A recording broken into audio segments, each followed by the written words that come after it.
Assalamualaikum warahmatullahi wabarakatuh. Waalaikumsalam warahmatullahi warahmatullahi wabarakatuh. wabarakatuh. Alhamdulillah, wassalatu wassalamu ala asyrafil anbiya'il mursalin wa ala alihi washabihi ajmain wa la haula wa la quwata illa billahil aliyyil azim. Allahumma shalli ala sayyidina Muhammadin abdika wa rasulika nabiyil ummi wa ala alihi washabihi wasallim tasliman katsira amma ba'd. Alhamdulillah pada kesempatan kali ini kita bisa berkumpul kembali meskipun via Google Meet. Namun tidak akan menyurutkan semangat kita untuk belajar bersama ilmunya Gusti Allah dalam memahami Al-Quran, yaitu ilmu balaghah. Sebelumnya marilah kita mulai dengan membaca Ummul Furqan Al-Fatihah. A'udzubillahi minasyaitonir rajim. Bismillah. Alhamdulillahirabbil alamin. Ya kan aku doa. Amin amin ya rabbal alamin. Oke. Saya ucapkan selamat pagi bagi teman-teman semuanya di pagi yang ceria ini, meskipun baru persiapan ya, baru ada yang baru bangun tidur, mungkin ada yang baru sarapan, ada yang belum sarapan, tapi tetap jaga imunnya, tetap sehat ya, tetap jaga imannya juga, zikirnya, wiridnya, dan doanya jangan lupa. Pada kesempatan yang lalu kita sudah belajar tentang fasohah ya. Namun dari tugas-tugas yang sudah saya tugaskan kemarin itu ada beberapa yang belum mengumpulkan. Saya nggak tahu ini apa mereka mungkin belum tahu atau gimana ya. Saya mohon konfirmasinya. Di antara teman-teman yang belum mengumpulkan itu yang sudah saja. Berarti yang belum itu nanti yang nggak saya sebut. Yang sudah itu Nur Laila, Abidah Rahmah, Nur Aini, Binti Aizzatun, Silma Anjali, Dayatul Aula, Afaza, Firda Ayumi, Naura Fillah, Nisrina, Hamida Alia, Rahma Isti'ana, Salma Karina, Nesha Khaira, Alifa Mega, Nurlillah Mia Larisa, Syafira Najwa, Rachel Nako, Sabrina Nilmuna, Tina Octavia, Aufa Faiza Rahma, Awalia Rahma, Jihan Sahda, Alifatus Saifatidini, Sahifah Fadilatus Sya'baniyah, Alma Syama, Rika Alza Wibawa Ardina, terus siapa lagi? Sudah ya. Yang lainnya yang nggak tersebut kayaknya belum ngumpulkan ya. Mohon konfirmasi siapa aja yang belum ya. Nanti daripada nanti saya ini kan apa untuk penilaiannya. Sahifah kayaknya belum ya, Sahifah. Oh, sudah, sorry, mohon maaf, sudah. Selain Saifah kalau gitu. Tika, oh ya, Tika sudah. Terus, apa ya ini ya? Ada yang merasa belum? Oh, nanti segera ya, biar apa datanya bisa terkumpul semuanya. Untuk pelajaran kemarin yang fasohah itu ada mungkin yang mau ditanyakan, barangkali ada beberapa hal yang kurang dipahami sebelum kita lanjutkan ke pelajaran berikutnya tentang ilmu ma'ani. Dari Rahma Isti'ana. Ya Ustaz. Ada yang mau ditanyakan? Insya Allah enggak. Oke, baik. Alma sama. Ya Ustaz. Ada yang ditanyakan? Insya Allah belum Ustaz. Oke, baik. Berarti kita belajar ke bab berikutnya tentang ilmu ma'ani.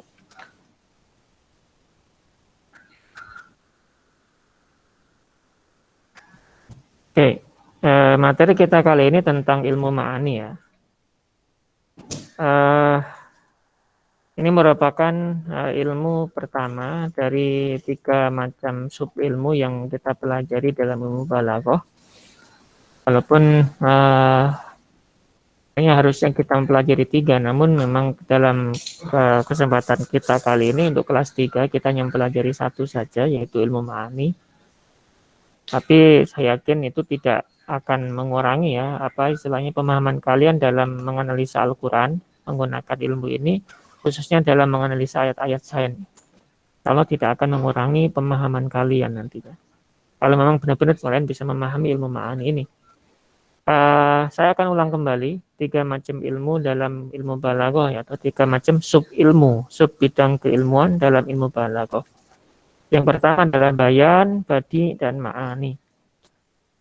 Bayan, sebagaimana kita bahas kemarin, merupakan keilmuan dalam ilmu balaghah yang menjaga dari kesemrawutan pengertian. Makanya disebut dengan bayan itu karena untuk menjelaskan suatu kalimat atau kata-kata maupun ungkapan yang kurang bisa dipahami sehingga nanti bisa lebih jelas pemahamannya. Makanya ilmu ini digunakan untuk menjaga biar tidak semrawut pengertiannya, tidak salah paham dan sebagainya. Sedangkan ilmu badi itu untuk mengatur susunan kalimat agar susunan kalimat tersebut bisa tampak indah, baik dan benar. Khususnya nanti kalau dibicarakan dalam ilmu badi itu, kita akan bicara tentang bagaimana keindahan kata atau keindahan lafaz dan juga bagaimana keindahan suatu makna dalam kalimat ya. Namun sekali lagi ya, kita nggak belajar ini untuk kelas 3 ini karena waktu kita terbatas. Kemudian yang berikutnya adalah ilmu ma'ani. Kita mempelajari ilmu ma'ani ini untuk menjaga dari berbagai macam kesalahan dalam pemahaman suatu ungkapan. Terlebih Al-Quran.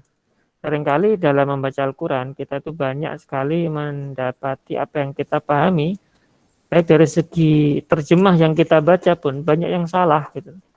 Makanya perlu, agar kita memahami ungkapan itu dengan baik dan benar, kita perlu agar pemahaman kita tidak salah, atau apa yang kita pahami dari satu kata, 2 kata dalam kalimat itu tidak salah, kita menggunakan ilmu ma'ani ini.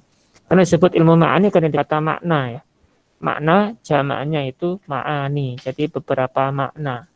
Ini disebut ma'ani, beberapa makna. Jamak dari makna. Nah, jadi 3 macam ilmu ini sejatinya adalah satu kesatuan dari ilmu ma'ani, ilmu balaghah. Jadi ilmu balaghah tidak akan terlepas dari 3 macam sub bidang keilmuan ini.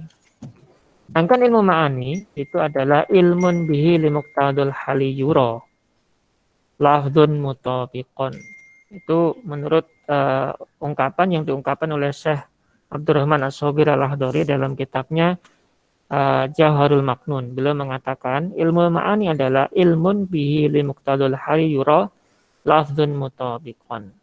Ilmu ma'ani itu adalah ilmun atau ilmu bihi kelawan ilmu limuqtadul hali maring muqtadul hal yura den tingali opo lafdun lafat mutabiqon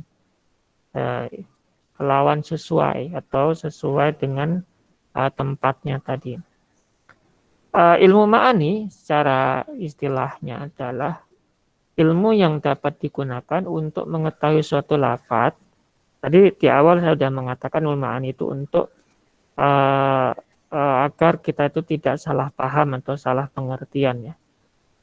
Namun dalam pengertian yang lebih luas, ilmu ma'ani itu adalah ilmu yang dapat digunakan untuk mengetahui suatu lafaz itu sesuai dengan muqtadul halnya. Apa itu muqtadul hal? Muqtadul hal itu tuntutan situasi dan kondisi di mana ungkapan itu diucapkan. Jadi dalam setiap ungkapan dan tempat, atau setiap ungkapan atau kata-kata itu selalu harus disesuaikan dengan tempatnya. Karena suatu ungkapan tidak akan bisa dipahami dengan lengkap kalau tidak ada situasi dan kondisi di mana ungkapan itu diucapkan. Contohnya begini, ketika kalian mengucapkan suatu ungkapan, umpamanya selamat ya kepada seseorang, itu kalian harus mengerti situasi dan kondisi di mana orang itu berada. Karena ketika ungkapan ini diucapkan kepada situasi dan kondisi di mana orang itu berada, kondisinya salah umpamanya ya, ungkapan ini jadi bermakna berbeda dan maknanya sangat mungkin jadi salah gitu. Contohnya kata selamat tadi ya. Kata selamat kita ucapkan kepada seseorang umpamanya. Dan seseorang itu sedang dirundung musibah, contohnya pamannya atau kakeknya meninggal. Terus kita mengucapkan kata itu, selamat. Kira-kira kata-kata itu sesuai apa tidak? Tentu tidak. Kenapa? Karena situasi kondisinya tidak sesuai. Mestinya ungkapan yang diungkapkan pada saat situasi dan kondisi yang sedang dirundung musibah tadi, itu ungkapannya bukan menggunakan kata selamat, tapi kata-kata yang sifatnya adalah untuk menghibur. Bukan malah seperti kata itu tadi, itu seperti mencaci gitu. Pengurang kakeknya meninggal kok malah diberi selamat, kan aneh gitu.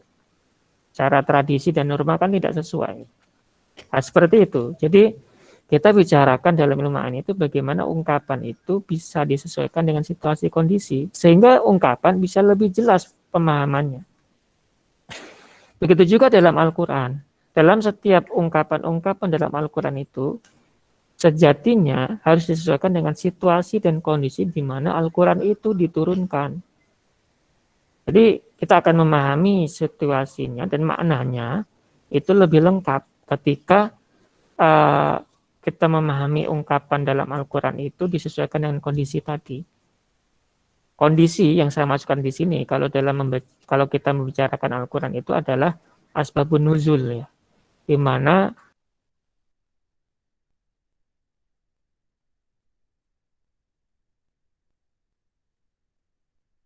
Loh, mati guys.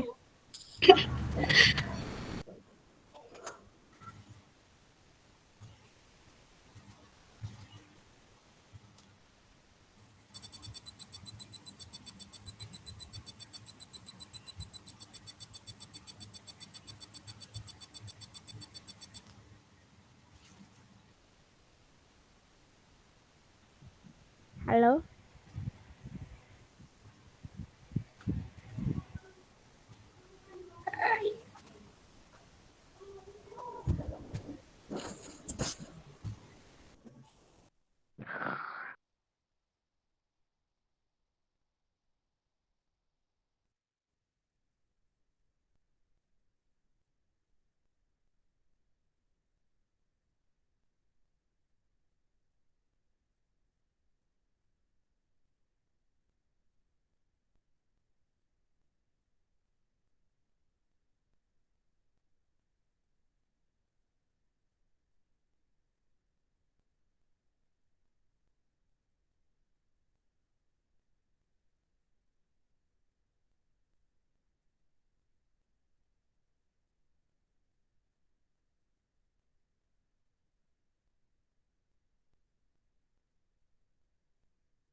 Mohon maaf, tadi hang laptop saya tiba-tiba hang.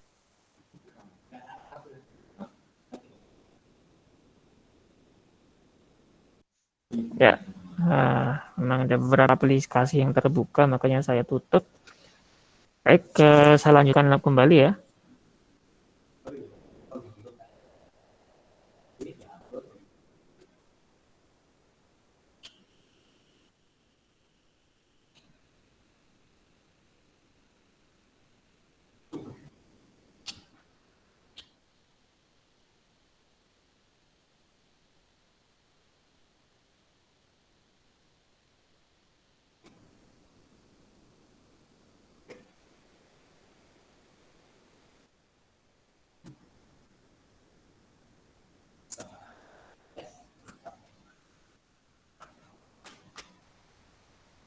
Ntar saya coba ini dulu, biar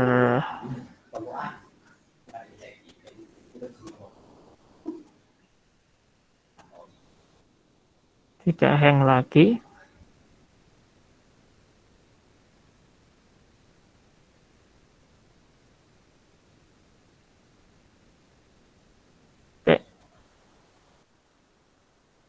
Oke, kembali ke laptop.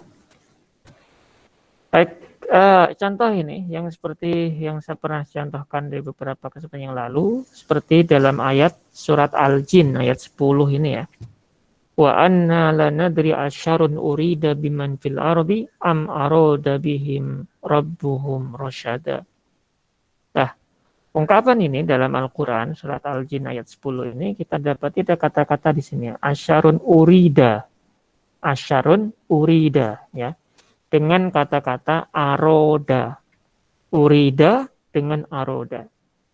Nah, kata-kata ini sejatinya lafadz ini urida dengan aroda ini itu sebenarnya satu derivasi atau dari satu unsur kalimat ya sebenarnya dari kata aroda yuridu. Sedangkan urida itu bentuknya adalah majhul. Majhul itu dalam istilah Indonesia adalah pasif ya.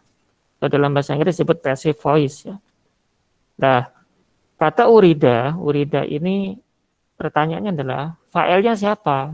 Atau naibul fa'ilnya siapa di sini? Sedangkan aroda juga siapa gitu.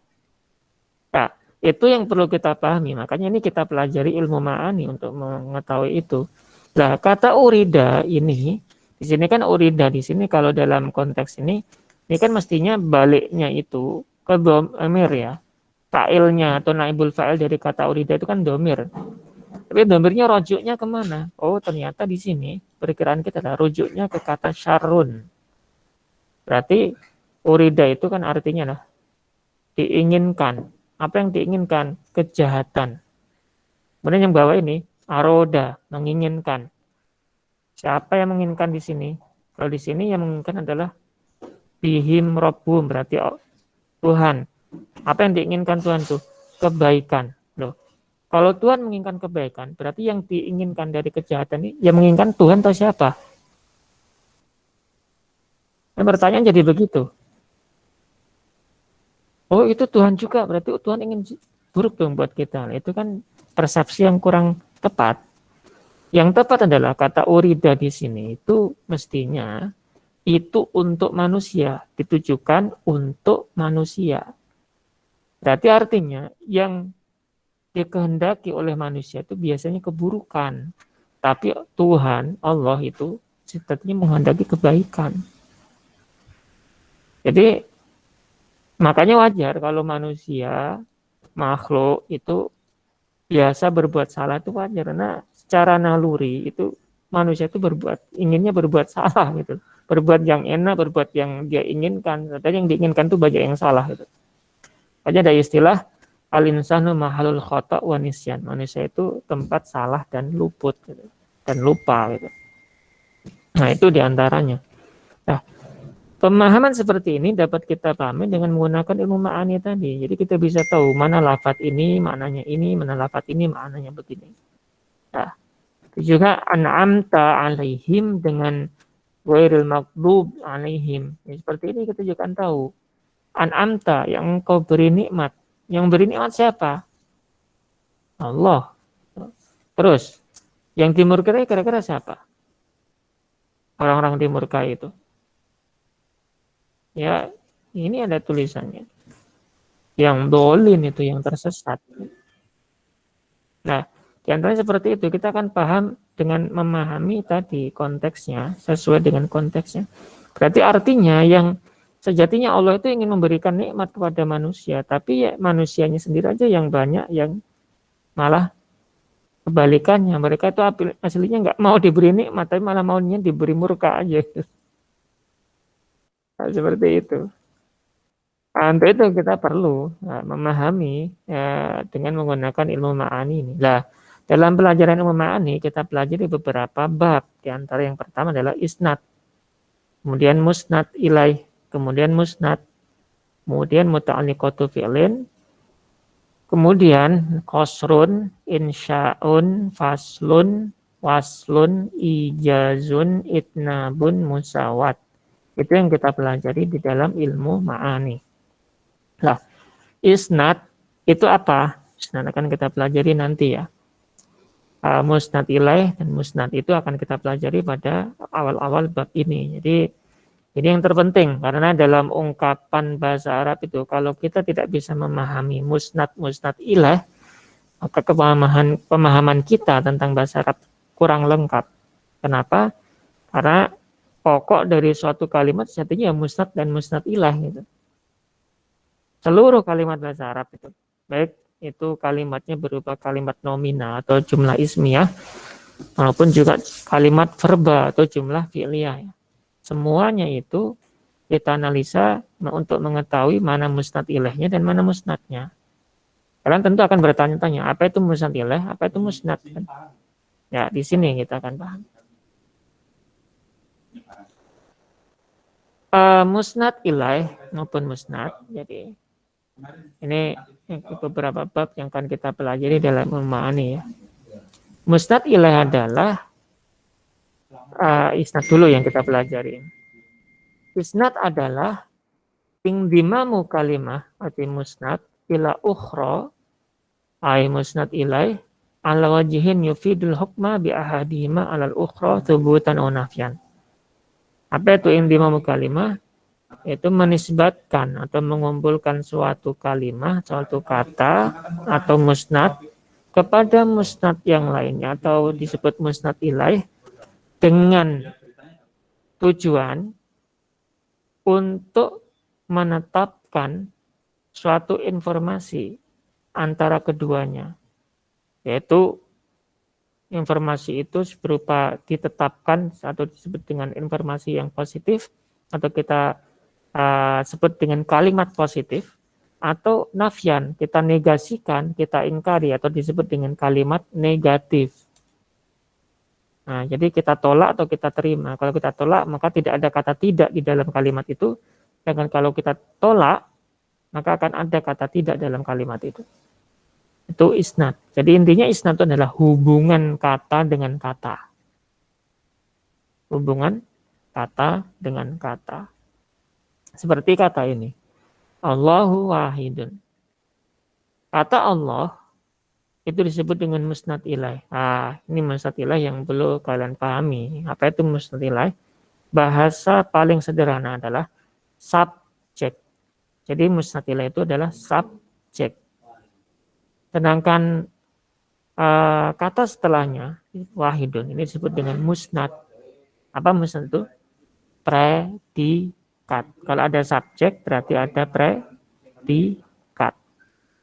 Jadi kata Allah ini adalah subjek, sedangkan wahidun adalah predikat. Ini musnad ilaih, ini musnad. Ya. Nah, kata Allah ini musnad ilaih atau subjek, sedangkan wahidun adalah musnad atau predikat ya.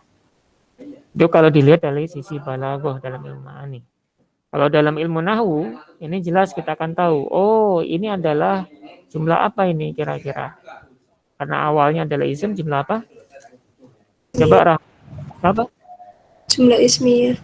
Oke, Alma, bagus. Jihan, Kalau ada jumlah ismiyah itu berarti yang paling depan itu disebut apa? Apa Ustaz? Yang paling depan dulu disebut apa? Kata Allah itu loh disebut apa? Mubtada. Bagus. Sedangkan kata wahidun disebut apa?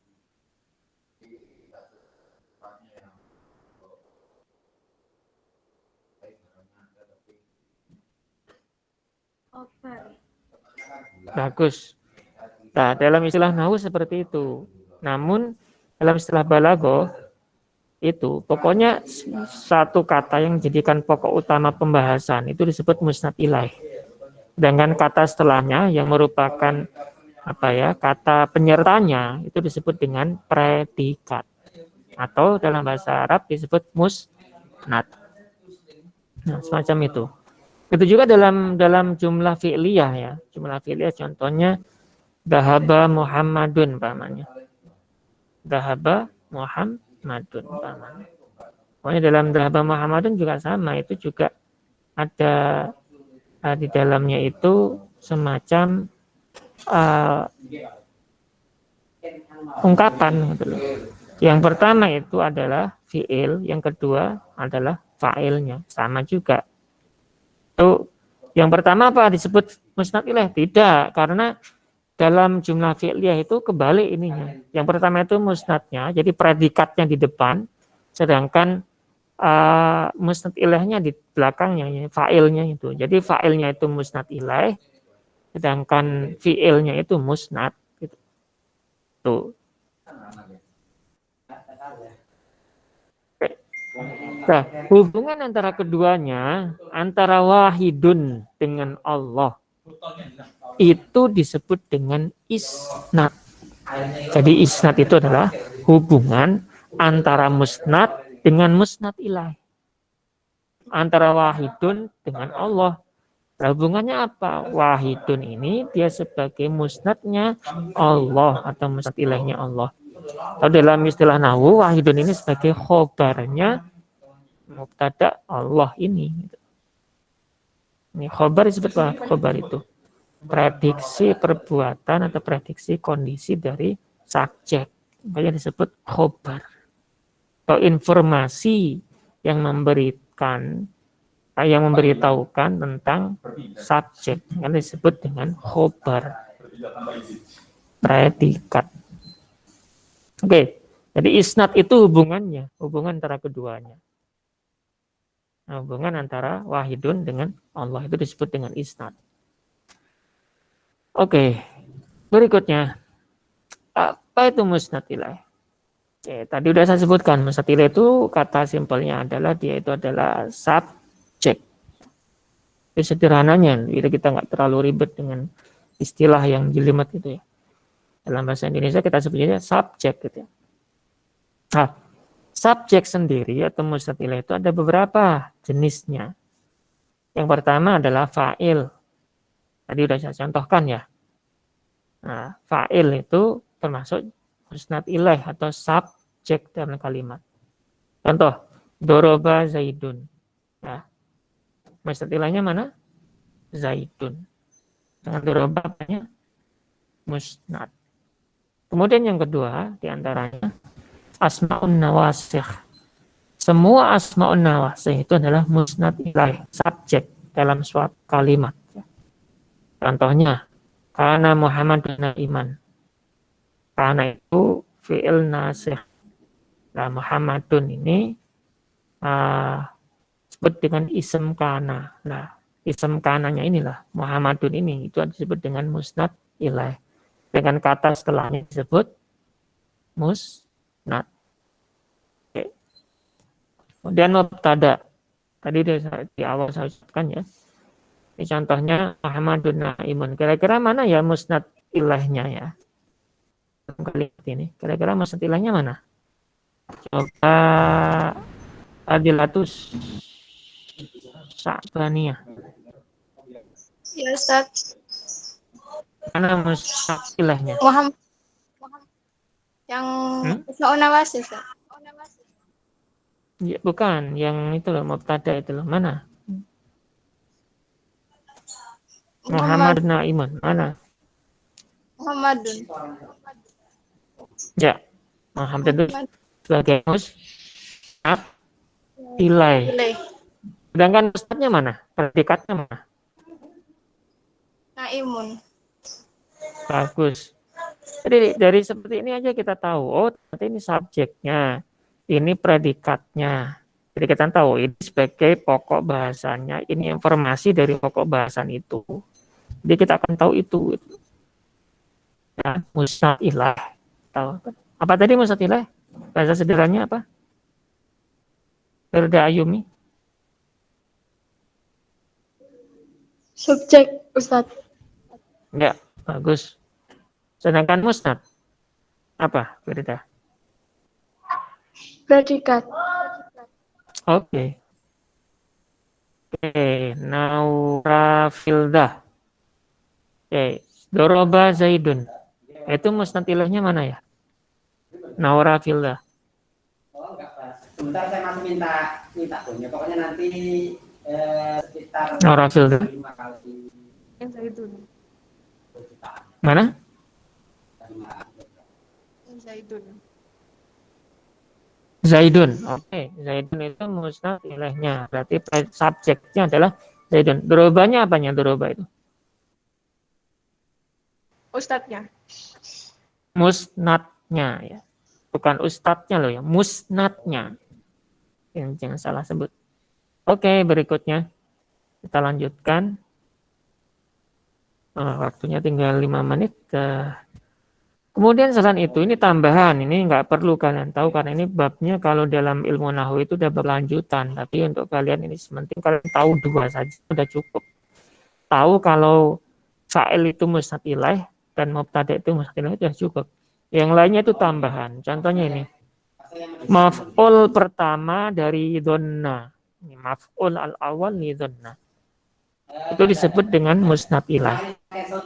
Apakah donan tutu ini bukan musnad ilaih? Ini juga, tapi ini ungkapan kedua. Kan artinya gini nih. Donantu, saya mengira Ali itu hadir, Ali itu datang. Berarti Ali itu subjeknya dari kalimat Ali itu datang. Jadi ini kan kalimat kompleks ini, atau kalimat majmu. Ya. Donantu alian hadiron. Alian ini subjeknya, hadiron ini predikatnya. Itu dalam ungkapan Ali hadir. Kalau dalam ungkapan donantu alian hadiron ya donantu ini subjek juga, ini predikat juga. Nah, kemudian ini subjek juga, ini predikat juga seperti itu. Ya. Jadi maf'ul pertama dari donantu, donna itu adalah musnad ilaih. Yang kedua adalah maf'ul kedua dari aro. Jadi aro itu punya 3 maf'ul. Aro itu. Kalau 2 maf'ul, kalau aro itu punya 3 maf'ul. Contohnya aro itu ilmida al-fardo murattabatun atau murattatan, sorry. Ara itu saya perlihatkan tuh subjek juga, ini predikatnya. Namun dalam kalimat kedua ini tilmida ini sebagai maf'ul dan al-fardo murattabat. Nah, itu adalah yang fardo ini itu adalah subjek dari kalimat al-fardo murattabatan. Jadi maknanya dari kalimat ini adalah saya memperlihatkan kepada siswa bahwa kewajiban itu harus tertib. Nah, kan? Kewajiban harus tertib. Berarti kewajiban itu subjek. Murattabatan itu adalah predikat. Makanya farodo itu jadi musnad dalam kalimat ini, kalimat yang kedua ini. Jadi dalam ungkapan aro itu delimitat fardu murattabatan ini, itu ada 2 kalimat dalam 1 kalimat itu loh. Jadi disebut kalimat majmu. Nah, kumpulan beberapa kalimat dalam 1 kalimat. Ya. Kemudian yang berikutnya selain itu adalah naibul fa'il. Semua naibul fa'il itu disebut musnad ilaih. Subjek. Contohnya apa? Wudi'al kitabu. Mana musnad ilaihnya? Coba saya cek. Firda Ayumi. Firda.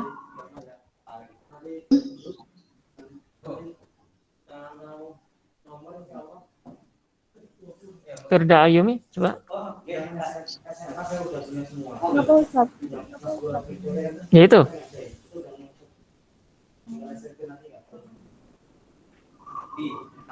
Tadi Mana- awal soalnya nggak Mana kedengeran. mustad ilahnya? Mana mustad ilahnya? Dari kata wudi'al kitabu.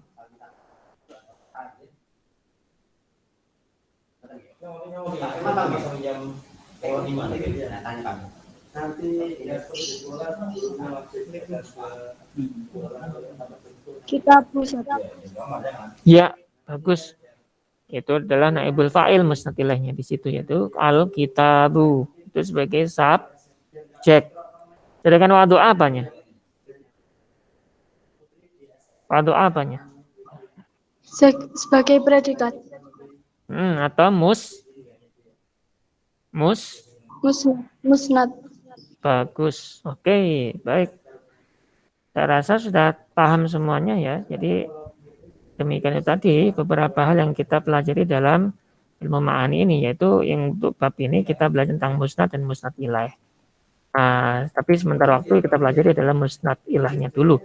Oh ya, karena waktunya sudah habis, saya cukupkan. Terakhir ada pertanyaan, nanti akan saya share penjelasan saya ini di grup GC ya, di Google Classroom. Mohon nanti silahkan di sana. Untuk absennya tadi yang belum absensi, mohon absensi. Yang sudah ya alhamdulillah saya cukupkan. Tadi sempat error ya. Kalau nggak sempat absensi di chat tadi, bisa absensi di Google Classroom. Yang belum mengumpulkan tugas mohon dikumpulkan, karena data saya ada yang beberapa yang belum, yaitu 3 anak ya. Mohon segera dikumpulkan. Itu saja. Kalau tidak ada pertanyaan, kita cukupkan. Waktu itu sudah habis 8.30 ya. Kemudian bermanfaat. Nanti coba dicek di dalam lembaran tugas kalian. Di situ juga ada latihan-latihan nanti tentang musnad ilaih. Nanti kalian coba pahami dan kalian kalian coba rangkum biar nanti lebih jelas lagi. Kalau ada yang nggak paham nanti silahkan ditanyakan. Itu saja. Walafu minkum. Tetap sehat, tetap ceria, mudah-mudahan dilindungi Allah, diselamatkan semuanya, keluarganya. Dan kita akhiri pertemuan kita untuk pelajaran balaghah ini dengan membaca alhamdulillah, alhamdulillahirabbil alamin. Walafu minkum, wallahu muwaffiq ila aqwamit thoriq. Assalamualaikum warahmatullahi wabarakatuh. Waalaikumsalam warahmatullahi wabarakatuh.